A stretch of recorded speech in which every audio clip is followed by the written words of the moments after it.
Donc, en gros, il y a eu des mises à jour du calendrier vaccinal récentes et qui probablement vont être encore modifiées, étayées dans les mois qui viennent.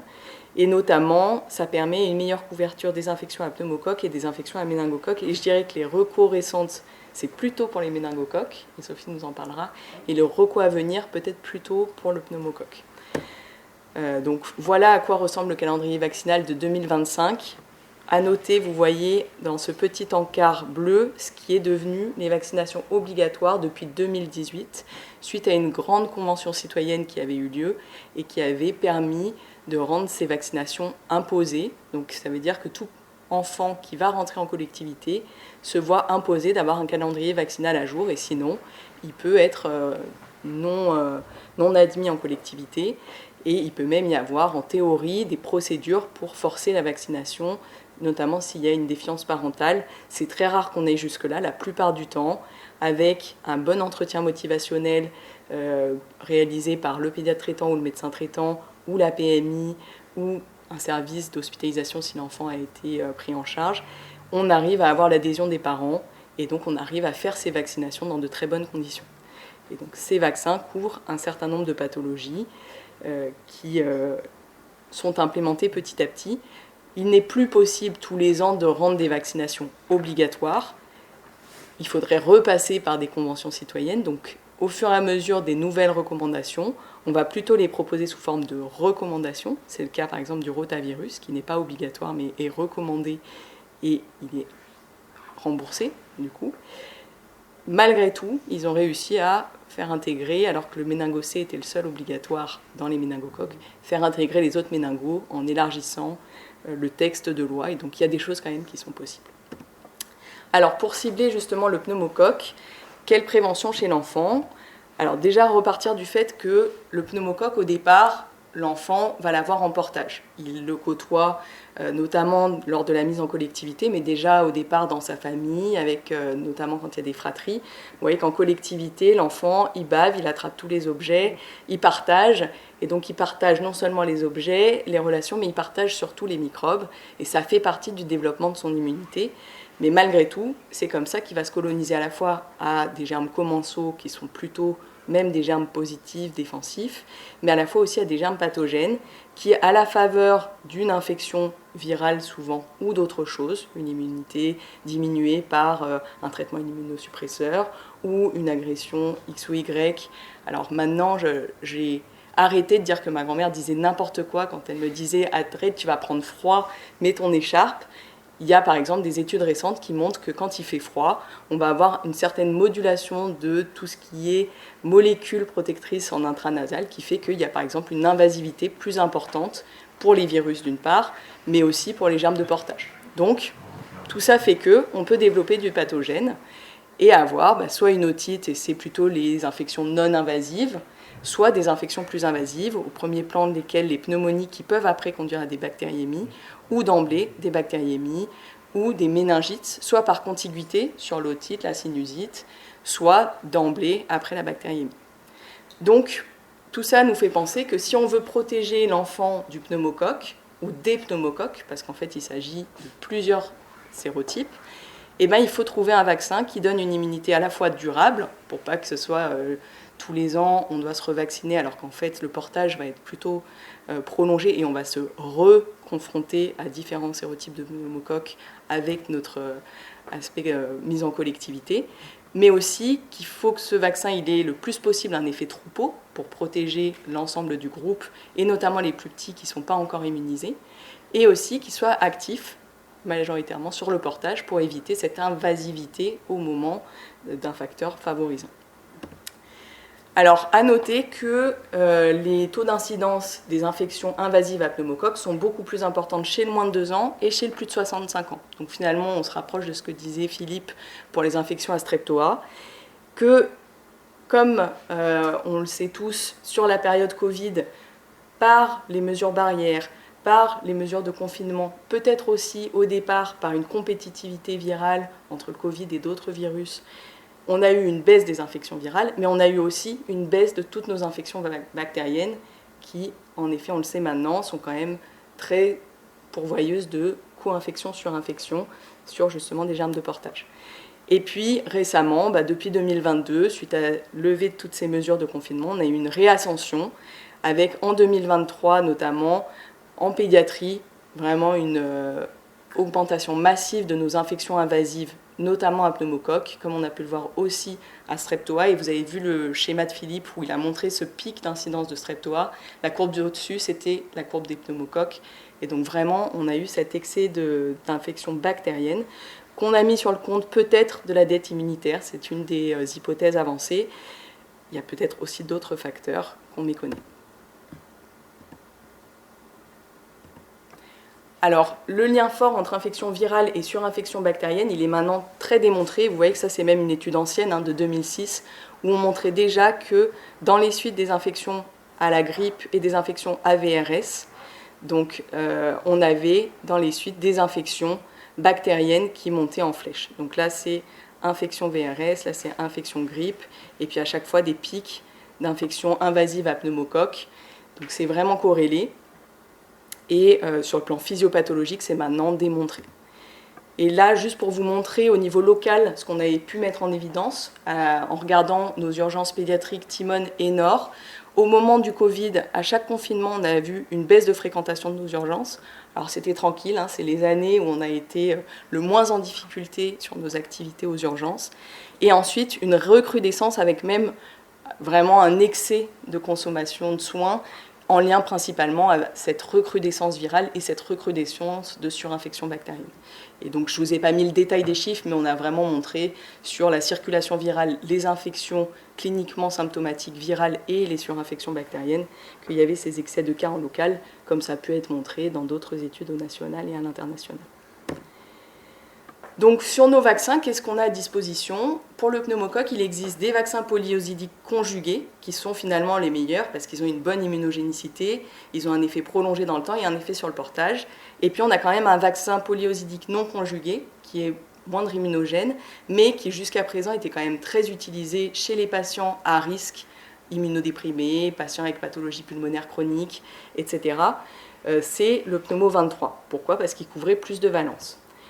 Donc jusqu'alors était recommandé d'abord avant 2010 le Prevnar 7 qui couvrait 7 sérotypes, puis en 2010 avènement du Prevnar 13 où là on était content, ça rajoutait des sérotypes qui notamment étaient quand même très pourvoyeurs d'infections invasives, puisque vous voyez avant Prevnar 13 on avait des pneumonies très fréquentes au sérotype 1, 19A, 7F, 3 et en fait le 1, 3, 7F et 19A ont été rajoutés dans le Prevnar 13.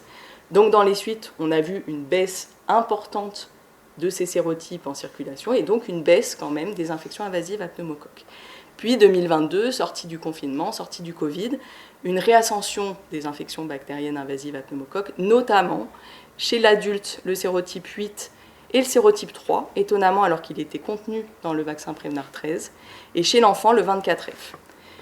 Alors, la solution toute trouvée, c'est qu'il faudrait un vaccin qui couvre ces sérotypes et peut-être qu'on va réussir à améliorer les choses. En parallèle, le pneumo 23 couvrait déjà finalement le sérotype 3, donc peut-être pour les patients qui étaient vaccinés avec Prevnar 13 plus pneumo 23, cette protection était peut-être meilleure que juste le Prevnar 13 seul. Et puis vous voyez, il couvre le 8, donc chez l'adulte, finalement, le pneumo 23 répondait bien à cette recrudescence et je n'ai pas trouvé d'études spécifiques sur les patients immunodéprimés, voir est-ce qu'ils avaient eu moins d'augmentation dans cette population-là d'infections invasives à pneumocoque suite à la sortie du confinement. Sur ce qu'on voit en termes de données, c'est ce que je vous disais, mais vraiment avènement du Prevnar 13, on voit une décroissance chez les moins de 2 ans des infections à pneumocoque. C'est moins marqué chez les adultes. Et puis avènement du Prevnar 13, là, on voit une baisse chez les adultes qui est flagrante. Et puis, ça réascensionne un petit peu. Et là, Covid. Paf, ça se casse la figure dans les deux populations les plus touchées.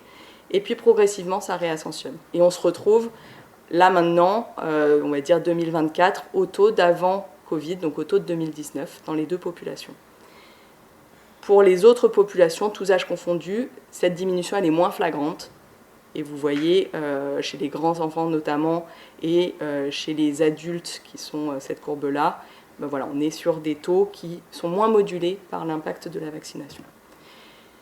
quand on cible spécifiquement les enfants et qu'on regarde les souches qui circulent, et donc les infections invasives à pneumocoque selon les souches, on remarque que globalement, donc là c'est à partir de l'avènement du Prevnar 13, 2010, il y a eu une baisse majeure de tous les sérotypes, mais principalement de ceux contenus dans le vaccin Prevnar 13. C'est normal, c'est attendu, sinon on se dirait, ben mince, le vaccin, il ne sert à rien. Mais malgré tout, après, ça stagne un peu, et là, ça remonte. Et après, les autres sérotypes qu'on cherche à ajouter maintenant dans les vaccins qui arrivent sur le marché, et ben finalement, c'est 2 qui seraient ajoutés dans le Prevnar 20. Oui, bon, ça a augmenté. On se dit oui, pourquoi pas. Les sérotypes ajoutés dans le Prevnar 15, pardon, donc c'est la courbe bleue, le Vaxneuvance 15 apporte 2 valences qui sont en cours de croissance, mais ce n'est pas trop finalement des valences très impliquées dans les infections invasives à pneumocoque. C'est plutôt des valences où chez l'enfant ça va donner des otites. Donc ce n'est pas inutile, mais ce n'est pas un apport majeur sur les infections graves. Si on regarde l'ajout du Prevnar 20, donc c'est la courbe bleu clair, bon ben là, ces souches-là, elles n'ont pas l'air d'être particulièrement en croissance. Donc on peut se poser la question, est-ce que vraiment ça va changer notre présentation? Et voilà les souches qui ne sont pas contenues dans aucun de ces vaccins, et finalement c'est elles qui ont l'air d'être le plus en croissance. Donc je ne suis pas sûre que ce qu'on va proposer sur le marché là va changer drastiquement l'état de nos patients sur les infections invasives à pneumocoque, sur les autres infections probablement. Donc voilà les alternatives actuelles. Vaxneuvance 15 qui est déjà commercialisé et qui est mis à la même hauteur dans les recommandations que le Prevnar 13. Il apporte le 22F et le 33F qui ne sont pas particulièrement en cause. Le Prevnar 20, il apporte quand même la souche 8, dont on a dit précédemment qu'elle est impliquée dans les recrudescences chez l'adulte. Donc peut-être que chez l'adulte, Prevnar 20, ça a vraiment du sens. Et la Capvaxive 21, qui est donc du même laboratoire que Vaxneuvance 15, qui est disponible actuellement que chez l'adulte, pas encore validé chez la population pédiatrique. Il apporte le 8 et le 24F, qui circulent actuellement beaucoup. Donc peut-être que celui-là sera une meilleure indication chez les patients adultes. Pour le moment, comment c'est inclus dans notre calendrier vaccinal? Chez l'enfant, on reste sur la reco Vaxneuvance 15 et si immunodéprimé, on rajoute le pneumo 23, mais en hospitalisation, les sociétés savantes ont déjà commencé à dire le pneumo 23 versus le Prevnar 13, il y a à peu près les mêmes souches. Et finalement, c'est quand même beaucoup mieux toléré pour un patient d'avoir un Prevnar 20 d'emblée plutôt que le Prevnar 13 plus le pneumo 23. Donc on le fait quand même en pédiatrie. Et chez l'adulte, ça a maintenant été validé dans les recommandations. Finalement, le Prevnar 20 remplace la stratégie Prevnar 13 plus pneumo 23. Capvaxive, chez l'adulte, va probablement prendre le même schéma. Alors après, il faut quand même qu'on se dise que, ok, il y a la stratégie vaccin anti-pneumococcique, mais vu que juste avant, on vient de dire que les virus sont hyper pourvoyeurs de surinfections bactériennes et que le pneumocoque suit quand même beaucoup les infections AVRS, les infections à grippe, avec une vraie recrudescence en période hivernale, on a aussi ces stratégies-là, c'est-à-dire protéger des infections virales pour que l'enfant ait moins de surinfections bactériennes. Donc chez le nouveau-né nourrisson, il existe maintenant à la fois chez la mère l'Abrysvo, qui est un vaccin maternel contre le VRS, qui permet à la mère de produire de nombreux anticorps en fin de grossesse et de les transmettre de manière passive au bébé. Et le bébé est dit protégé les 6 premiers mois de vie. C'est surtout efficace les 3 premiers mois, et c'est surtout les enfants dans les 3 premiers mois qui sont très à risque de formes graves d'hospitalisation en réanimation. Et puis, il existe aussi le nirsevimab. Les deux stratégies sont jugées comme équivalentes. Le nirsevimab, c'est si la mère n'a pas été vaccinée pendant la grossesse, on propose au nouveau-né à la sortie de maternité ou en ambulatoire par son médecin traitant ou son pédiatre de recevoir des anticorps monoclonaux. C'est aussi une injection intramusculaire. Et là, c'est une immunité passive à nouveau, mais avec des anticorps de synthèse et qui vont protéger aussi sur les 6 premiers mois de vie avec un excès d'efficacité plutôt les 3 premiers mois. C'est 100% remboursé quand c'est fait en maternité.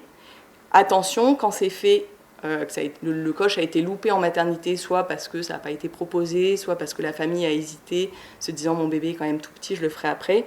En ville, il est remboursé pour partie par la sécurité sociale, pour partie par les mutuelles. Si le patient n'a pas de mutuelle, ça peut être à charge. Donc, une vigilance à avoir, et bien le dire au patient en sortie de maternité si maman n'a pas bénéficié de l'Abrysvo et qu'on veut protéger le bébé.